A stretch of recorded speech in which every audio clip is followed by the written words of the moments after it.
You have come to the right place, and welcome to my review of the new Mastodon album, Hushed and Grim. Mastodon is one of my favorite bands. It's been a while since we've seen a full-length album come around that wasn't just the rarities or an EP. However, their last album, Emperor of Sand, I was not a fan of, at all. I don't know, it just sounded like they got a little too commercial on us. Like they weren't really pushing the boundaries of their sound. However, Cold Dark Place was super good.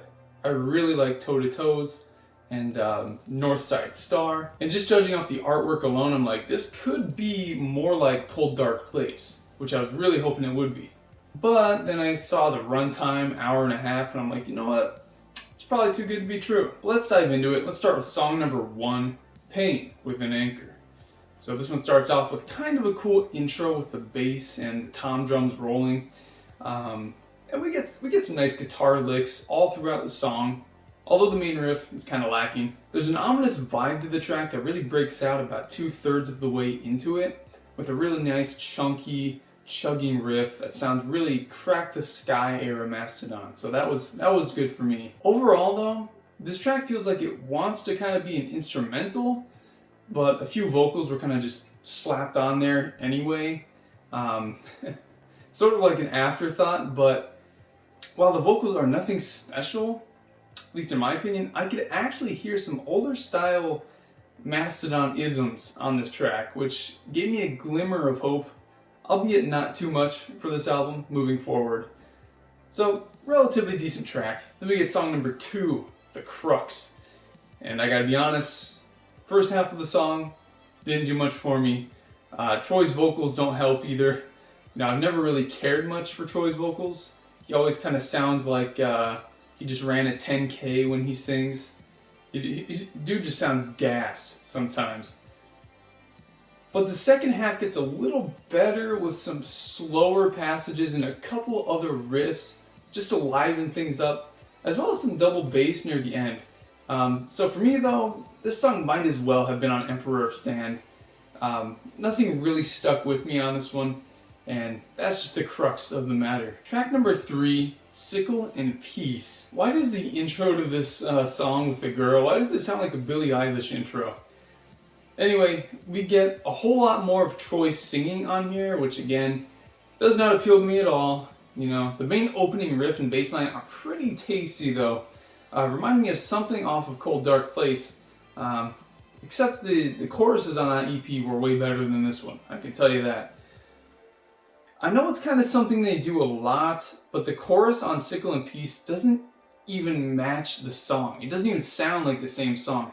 It's like it just cuts to a different one completely during the chorus because it's so mismatched with the rest of the track. Now, about halfway into the song, we do get a segment that actually starts to build something up, and the guitar is just going off, but then we immediately come back to reality. We get brought back down to earth, back to the lackluster track that this is. And the song finishes off in a very dull manner.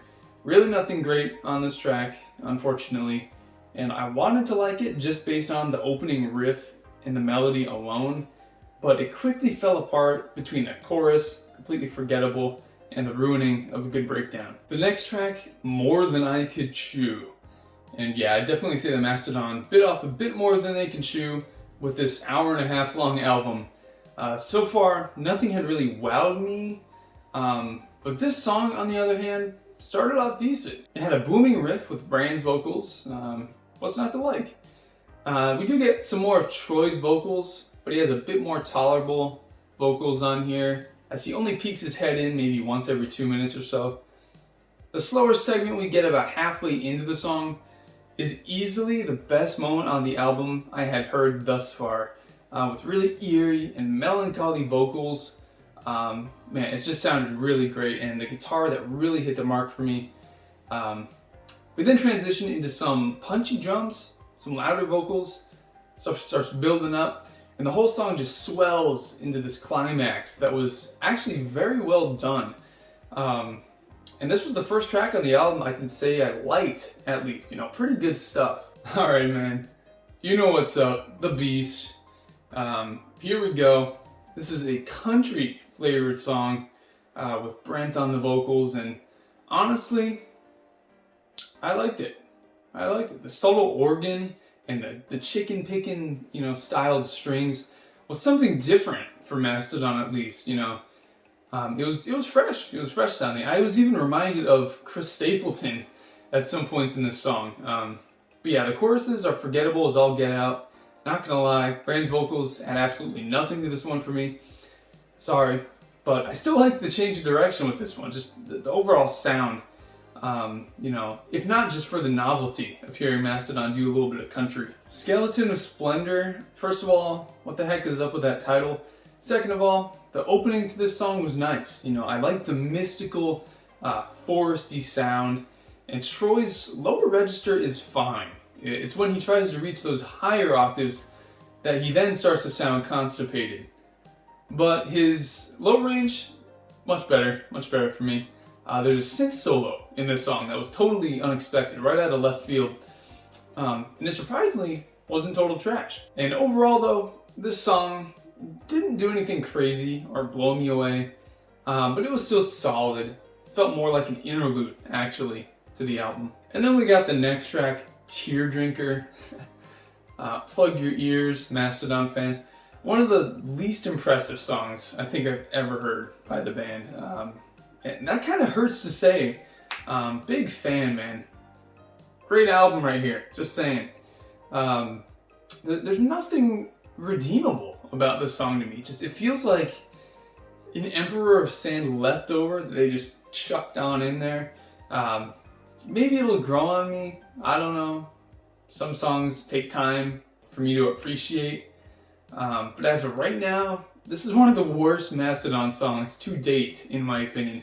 It's just a very linear, formulaic Mastodon tune. Not my cup of tea at all. Okay, next track, Pushing the Tides. As is the case with most of this album, this song has another good intro. And I like the spooky sound of this one with that ghostly sounding guitar lick toward the beginning and right at the end. Unfortunately, the chorus is forgettable once more, sounding like something you'd hear on some alt radio station. But besides that, the intense pace of the song and the lower Troy vocals actually worked well for me. They mixed really well. The song's a bit on the short side, but I didn't mind that after having heard 7 5 to 6 minutes tracks in a row previously. So this is just a nice little number. Doesn't do too much. And it's one of the better tracks up to this point. And also about halfway through the album so far, I gotta say not a whole lot was doing it for me, but I still had hope that it would get better from here, which it did, because we then transitioned into Peace and Tranquility, the next song. This is where things get good. The riffage kicks butt on here, just saying, especially at the beginning. And this time we get a fitting and melodious chorus that wasn't totally forgettable, And I also must say, this song has really good pacing for me, and it makes use of all three singers' vocals, which was pretty cool. The halftime riff was simple but effective, and it kept me just bobbing my head. And I did that throughout the entirety of the song. I found myself just bobbing along. The switch ups were timed just right. I didn't cut off any of the good parts of the song. Every good part was kept intact. I appreciated that, and I really enjoyed this track, to be honest with you. It had that certain Mastodon quality I was waiting for, and it totally could have been on Cold Dark Place. It would have fit perfectly. Just rock solid track. One of my favorites from Mastodon in a while, to be frank. Alright, the next track, Dagger. And this song is kind of a strange one for me, as I didn't like the intro one bit until I heard the rest of the song in conjunction with it. Then it fit. Then it worked together. But right from the get-go, I'm like, I don't like this. But the song starts itself sounding like a march into battle, but then quickly turns into an exotic and mystical adventure into sound. We get instrumentation I never expected to hear on this album, ever. It sounds like we have a Dilruba or an Urhu. I heard some tabla, I hear chimes, possibly a sitar. They throw in a little bit of that synth too, and the vocals are alright, not great, but really not bad. But I like this song just for the diversity of the instruments, man. It's by far the most diverse song instrumentally I think they've ever done, and good for them. Good for them for experimenting, and good for us, because now we get to listen to this awesome track. Continuing on with Had It All, kind of a weird one here too. It's more of a heartfelt ballad than anything else. We do get a pretty nasty guitar solo about 2/3 of the way in. That was a welcome addition to an otherwise monotonous track. I didn't dislike it though. It was fairly emotive and very well produced, might I add, with the synth layers mastered in. I don't know, it was an okay track. But then we move on, get into Savage Lands. Now, after that heartfelt ballad, we get thrust right into the thick of it, into the Savage Lands here. Just pushing, driving rhythms carry this song, man. And I quickly found out why it was called Savage Lands. You know, it feels like we're in the battlefield, the trenches, pushing through walls of enemies. And as far as I'm concerned, the breakdown we get on here is the best on the album. Dissonant strings ring out with some filthy shredding, and you feel like you just beat the final wave of enemies and the dust is just starting to settle. Really nice song. Gives me those good mental visuals. One of the better ones present on Hushed and Grim. Then we get into Gobblers of Dregs. Longest song on the album. My gosh. And for the first half, it definitely felt the longest, I can tell you that. Kind of a boring first act, man. And then it breaks into the second act, which just sounds like a rehashed Sickle and Peace, amongst others. I don't know, it takes up a lot of time for seemingly no reason. So it didn't add anything new to the record for me. It's like the members just went, hey, let's play some Frankenstein, and let's like build an 8-minute track out of all these bits and pieces of the other tracks. Whatever, wasn't a fan, didn't like it. Mastodon fans shrieking in horror right about now. Let's keep on rolling though with track 14, Eyes of Serpents. Now unfortunately, after listening to that Gobble song, whatever it was called, I was starting to fall asleep by this point, and this song was like a nice little lullaby that basically tucked me into bed. In all seriousness though, I didn't like this song. It was boring. The album was dragging by this point anyway, and after that Gobbling of Dreadlocks song, I was just hoping for something with a little pep afterwards, but nah, we get a My Baby's First Metal song instead, and real snoozer. Didn't offer much, unfortunately. This song, Eyes of Serpents, truly was like rolling a pair of snake eyes. But let's move on to track 15, the final track of the album. In all honesty, this album should have been 3 tracks shorter. This album should have been over 3 tracks ago. Ended on a good note. Ended with Savage Lands, man. This one just drags for quite some time before we get to this halfway decent passage with Brand's vocals, which are admittedly some of his best on the record though.